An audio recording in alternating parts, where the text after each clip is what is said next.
5 restaurants you gotta visit while on 30A, and maybe a few honorable mentions. Stay tuned.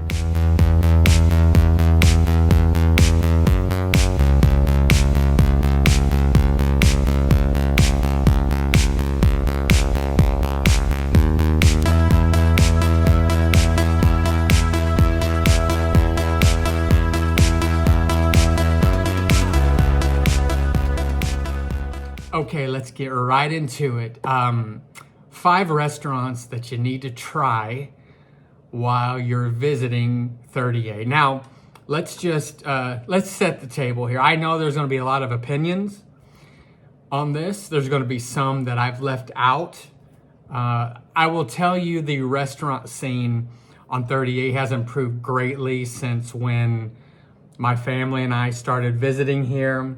Around 2004, 2005. I think back then we had a Subway and Pizza by the Sea and maybe a few others. So it's greatly improved, and coming from Nashville, that's somewhat turned into a foodie town, I take my restaurants very seriously. Now, what I've done is I wanted to put 5 restaurants that it's more than just a restaurant. There's a little bit of an experience. When you're done eating, maybe you can go shopping, or it's more than just driving in and going to a restaurant. So let's get into it. Now these are in no particular order, but I'm just gonna go down this list. So number 1 is the Bay. And I will have to admit, the Bay might be my favorite. It's definitely in my top 3. And what I love about it, well, it's like the name sounds, it's on the bay. It just has a beautiful view. There's a dock that walks right out to the bay while you're waiting on your food, you can walk out into the bay and take pictures. Sometimes dolphins come around. There's sand for the kids to play in. It's just got a great atmosphere, and the food is amazing. We really, really enjoy the bay. Now, also what I'm gonna do, I'm gonna put the website and links to all these restaurants that I'm mentioning so you can get on. Instead of me taking time and going through the menu, I'll let you take the time to go through the menu. So the Bay is number 1. Number 2, just right across the street, is North Beach Social and Farm and Fire. Now, they're 2 completely different restaurants in the same building. Farm and Fire is more of sit-down dining, amazing views of the ocean, but just they have just a great menu.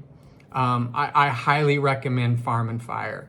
North Beach Social is actually underneath Farm and Fire, and the food quality is good. It's not maybe on the same level as some of these other sit-down restaurants, but what's amazing about it is just the atmosphere. You have live music. You've got the bay. I mean, kids just wander out into the bay to play. There's games for family. It's just a great family vibe. If you're wanting to go to a place, now in the summer, like in any time in Florida, it can get really, really hot. So you might want to come a little bit later in the evening. But North Beach Social is just a great family hangout spot. Number 3, Great Southern and Seaside. I think Great Southern was one of the first restaurants we ever went to, and it's just an amazing restaurant, great atmosphere. But what's really cool about Great Southern is when you're done, you're right in the heart of Seaside. So when you're done, you can go to bookstores, shopping. There's a pavilion area. Sometimes they have concerts. You can walk across 30A, which is dozens of shopping. It really is just a great food, but really cool atmosphere. Number 4, and this is another favorite of mine, is Shunk Gully in Gulf Place.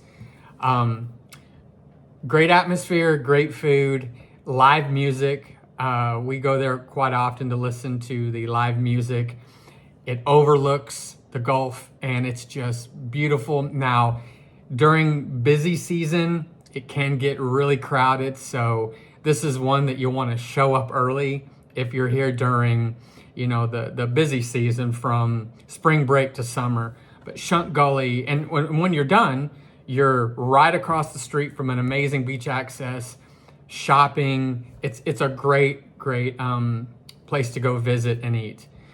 Now, number 5, if you like Italian, I decided to give you 2 options: Mimmo's in Blue Mountain and Crust, and that's off of 98. 2 completely different atmospheres, but really great food. Crust, you actually have to call the owner and make a reservation, but the food quality it's just spectacular. It's amazing. Mimmo's is in Blue Mountain, and just we go there quite a bit and have really never had a bad meal. So if you like Italian, Mimmo's and Crust. Now I got a bonus one for you, a 6th one, and this one I don't necessarily like to recommend people kind of a touristy type restaurant. It is kind of touristy, but it's got a great atmosphere, and it's in Grayton. So when you're done eating, you can go to all the shoppings and go to the beach in Grayton. Is the Red Bar. I'm sure a lot of you have heard about the Red Bar, but it's definitely worth checking out. Great food, great atmosphere. Now, like I said at the beginning of this, there's a lot of, I know I'm leaving off a ton of restaurants, so I've got a few honorable mentions. You got Amigos, Amici's, and Cuvée. They're all really good restaurants. Amici's Amici's and Cuvée have an amazing happy hour. So if you're looking for a price, an option where the price might be a little bit lower than most 30A restaurants, they're great. Edwards and Rosemary, it's one of Eric and I's favorite spots. We love Edwards. Shades is kind of a sports bar. So if you want to watch Tennessee whoop Alabama, it's a great place to go. And then Cafe 30A is another really good restaurant in Seagrove. So again, there are so many. It's improved so much when we first moved here. Like I said earlier, I'm going to put all the websites and links to these restaurants. But until then, you guys, hope this was helpful. Be blessed. Have a great day. I'll talk to you soon. Bye.